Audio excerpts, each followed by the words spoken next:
Olá pessoal, estou passando aqui para comentar sobre esse incidente envolvendo a deputada federal Carla Zambelli.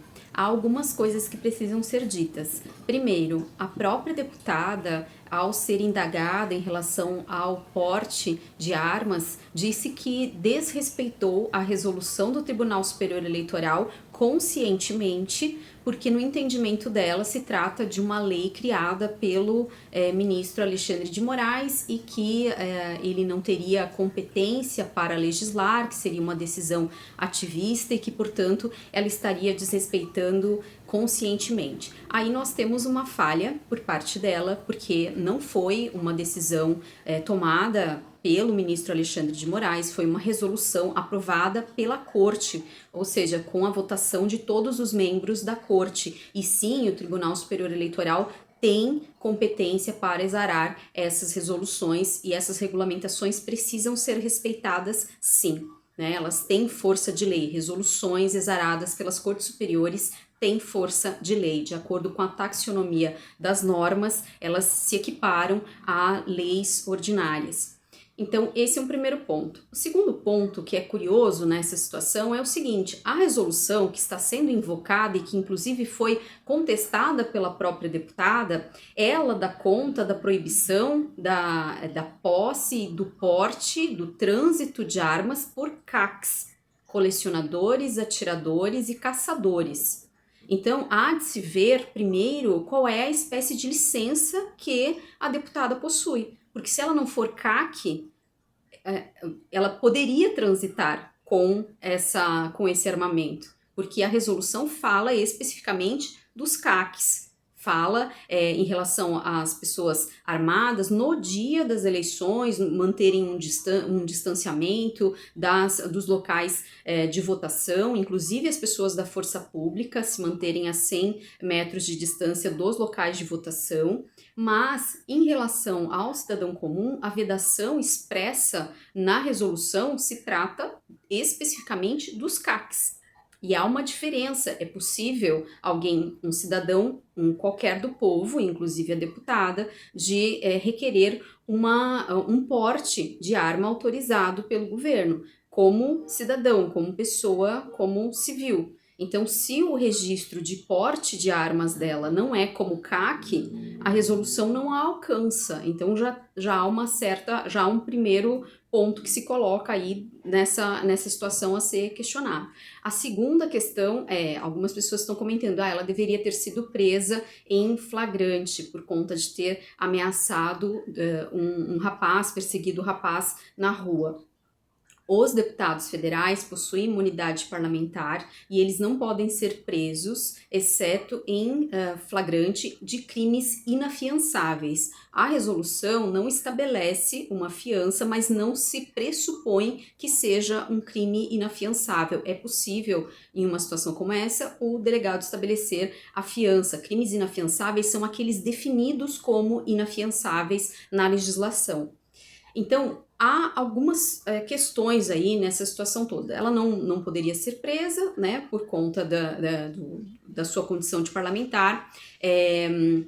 O caso precisa ser muito bem elucidado, porque quem fez o boletim de ocorrência foi ela e trouxe uma versão dos fatos, que ela teria sido atacada e que muito provavelmente ela vai tentar alegar a questão da legítima defesa, só que o que foi verificado com as imagens que posteriormente foram trazidas, que na verdade ela estava cercada por uma série de pessoas, ela não estava sendo ameaçada, sua integridade física não estava sendo ameaçada, ao contrário do que ela alegou, que ela foi empurrada, caiu, se machucou, ela caiu sozinha, né?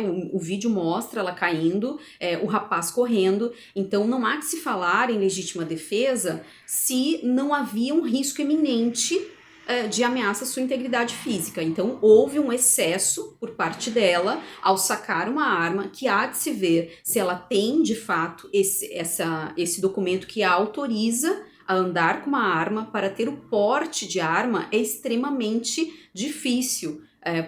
em geral, essa autorização é dada apenas para pessoas que fazem segurança de outras pessoas e para os membros da força pública. Para o cidadão comum, eu confesso a vocês que eu estudei aqui para poder fazer esse vídeo e não sei dizer com precisão se é possível mesmo ou não para o cidadão transitar com uma arma de fogo. Acredito que, pelo que eu pesquisei, é possível requerer a posse da arma. Ter a posse é ter em casa ou no seu local de trabalho. Agora, a porte, poder andar com a arma, há de se ver, né? Há de se verificar se essa autorização, se de fato ela possui essa autorização ou não, porque senão ela vai ter que responder por porte ilegal de arma. Então, foi uma situação extremamente preocupante, porque ela é uma representante do povo, é uma deputada eleita, e a sua postura acaba refletindo na postura das pessoas que a elegeram. Então, se ela se sente legitimada a sacar uma arma e perseguir uma pessoa em via pública, isso autoriza uma série de outras pessoas a se sentirem autorizadas a praticar esse tipo de violência. Então, isso é muito preocupante e é o tipo de postura que não é recomendável, que não deveria ser aceita por parte da população, por parte do povo de São Paulo que a elegeu. Essa não é uma postura equilibrada, não é uma postura adequada, não é uma postura que se possa esperar de uma deputada. Então, deixo aqui essas reflexões em relação ao texto constitucional. Há essa vedação, né, no que tange a questão da prisão que está sendo aventada.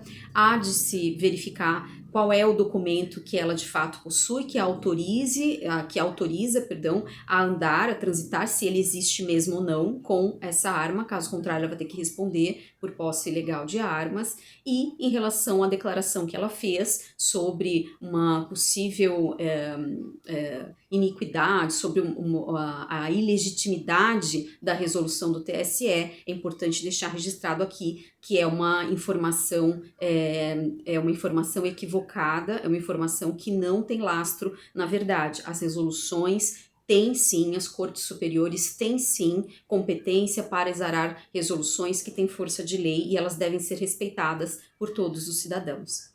Então, é isso, mais um episódio desse processo eleitoral tão traumatizante, tão traumático que nós estamos vivendo. Então, até mais, até breve, espero não ter que falar sobre coisas tão lamentáveis como essa novamente. Obrigada.